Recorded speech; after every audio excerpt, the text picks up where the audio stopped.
Good afternoon, students. Today we will discuss about the powers and the functions of the Speaker of Legislative Assembly.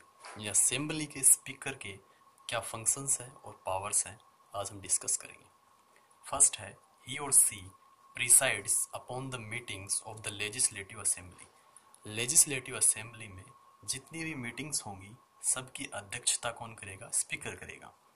And conducts the proceedings of the house, और house के अंदर यानी legislative assembly के अंदर जितनी भी proceedings होंगी, जितनी भी कार्यवाहियां होंगी, उन सब का आयोजन कंडक्ट कौन करेगा? स्पीकर करेगा. Second, his or her main responsibility is to maintain law and order. Speaker की मैन रिस्पॉन्सिबिलिटी है मेंटेन करना या बनाए रखना लॉ एंड ऑर्डर यानी कानून व्यवस्था. असेंबली में कानून व्यवस्था बनाए रखना मैन रिस्पॉन्सिबिलिटी है स्पीकर की.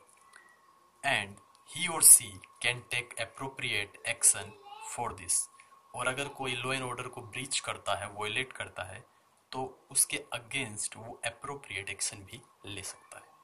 थर्ड है, any member of the house can speak only after taking his or her permission. Assembly में जितने भी मेंबर्स हैं सभी स्पीकर की परमिशन के बाद ही बोल पाते हैं. अगर कोई क्वेश्चन या डिबेट उन्हें करनी है तो स्पीकर से पहले उन्हें परमिशन लेनी पड़ेगी. He or she can order to remove unconstitutional or vulgar words from the proceeding of the house. अब जो स्पीकर है वो ऑर्डर दे सकता है हटाने का. मान लेते हैं प्रोसीडिंग चल रही है, कार्रवाई चल रही है, उस टाइम कोई मेंबर लेजिस्लेटिव असेंबली का अनकॉन्स्टिट्यूशनल लैंग्वेज का इस्तेमाल करे या वल्गर वर्ड्स का इस्तेमाल करे प्रोसीडिंग के दौरान, तब स्पीकर के पास पावर है कि वह ऑर्डर दे सकता है कि उन वर्ड्स को हटा दिया जाए हाउस की प्रोसीडिंग से. ठीक है. फिफ्थ है, he or she can decide about the format of proceeding. Format of proceeding का मतलब है कार्यवाही का तरीका क्या होगा, पहले कौन से क्वेश्चन अराइज होंगे, किस टॉपिक पे डिबेट्स होंगी, कौन सा मिनिस्टर पहले क्वेश्चन अराइज करेगा, वो सब फॉर्मेट ऑफ प्रोसीडिंग के अंदर आते हैं. तो स्पीकर ही डिसाइड करता है फॉर्मेट ऑफ प्रोसीडिंग को, लेकिन by taking advice from the leader of the house. किसके एडवाइस को लेकर?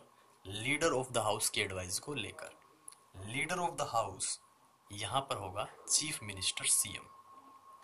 सिक्स्थ है, he or she accepts the question to be voiced and rejects them if he or she feels them to be against the law. Speaker ही accept करता है कि कौन से क्वेश्चन वॉइस्ड किए जाएंगे या उठाए जाएंगे हाउस के अंदर, उन्हें उठाना है या नहीं उठाना, यानी एक्सेप्ट करना, कौन सा क्वेश्चन राइज किया जाएगा, वॉइस्ड किया जाएगा, ये डिपेंड करता है स्पीकर पर. और अगर कोई क्वेश्चन उसे अगेंस्ट द लॉ लगता है तो उसे वो रिजेक्ट कर सकता है. He or she declares the result after voting in conducted. जो भी वोटिंग प्रोसेस होता है, यानी अलग अलग मोशंस, रेजुलेशन, बिल्स को लेकर हाउस के अंदर, हाउस के मेंबर उसके लिए वोटिंग करते हैं, असेंबली के मेंबर, उनका जो रिजल्ट है वो डिक्लेयर कौन करता है? स्पीकर करता है. 8th नंबर है, इन नॉर्मल सर्किमस्टांसेस, यानी अगर सामान्य स्थिति है, सर्किमस्टांसेस है, he or she does not participate in voting, यानी स्पीकर अगर मेल या फीमेल है, जो भी उनमें से एक है, वो वोटिंग में पार्ट नहीं लेते हाउस की, यानी मेंबर्स ही पार्ट लेते हैं. अगर असेंबली के अंदर किसी भी बिल, रेजुलेशन या मोशन के ऊपर वोटिंग की जा रही है मेंबर्स के द्वारा, स्पीकर सिर्फ लॉ एंड ऑर्डर मेंटेन करता है, डिसिप्लिन बनाए रखता है, वोटिंग में पार्ट नहीं लेता. But number of votes in favour and in opposition of an issue are equal. लेकिन किसी इश्यू पर आकर जो फेवर ऑफ वोट है वो भी इक्वल है, और जो अपोजिशन वोट है यानी अगेंस्ट द इश्यू वोट है वो भी इक्वल है. मान लेते हैं दोनों साइड 100-100 हो जाते हैं, यानी मैच टाई हो गया, और अब वो बिल है या जो इश्यू है वो पास होगा या रिजेक्ट होगा, ये डिसीजन लेना मुश्किल होगा, क्योंकि दोनों फेवर और अगेंस्ट दोनों इक्वल हो चुके हैं वोट, तो उसे पास तो करना पड़ेगा. ही or she has the right. अब यहाँ पर स्पीकर का रोल स्टार्ट होता है। He or she has the right to cast the decisive vote. Decisive का मतलब है निर्णायक वोट यानी मत।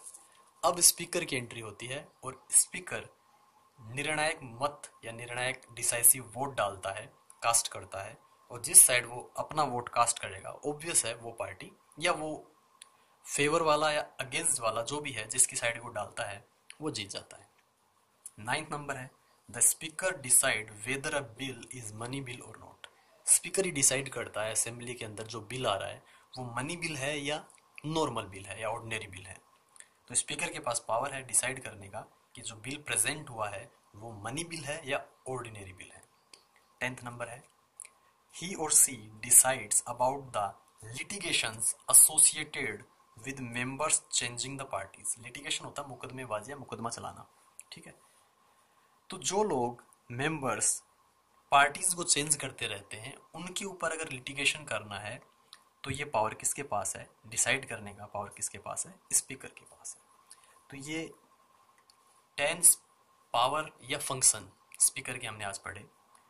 All these functions are performed by deputy speaker in the absence of the speaker। अगर स्पीकर अवेलेबल नहीं है, बहुत सारे इशू है, कोई भी कारण हो सकता है, ठीक है, इनकेपेबिलिटीज़ है, हेल्थ इश्यूज़ है, फॉरेन विजिट है, यानी किसी भी कारण से अगर स्पीकर absent है, हाउस के अंदर नहीं है, तो ये जो हमने 10 फंक्शंस पढ़े हैं स्पीकर के, ये कौन परफॉर्म करेगा? On the behalf of speaker deputy speaker ये सारे फंक्शन या पावर का इस्तेमाल करेगा। Okay, thank you.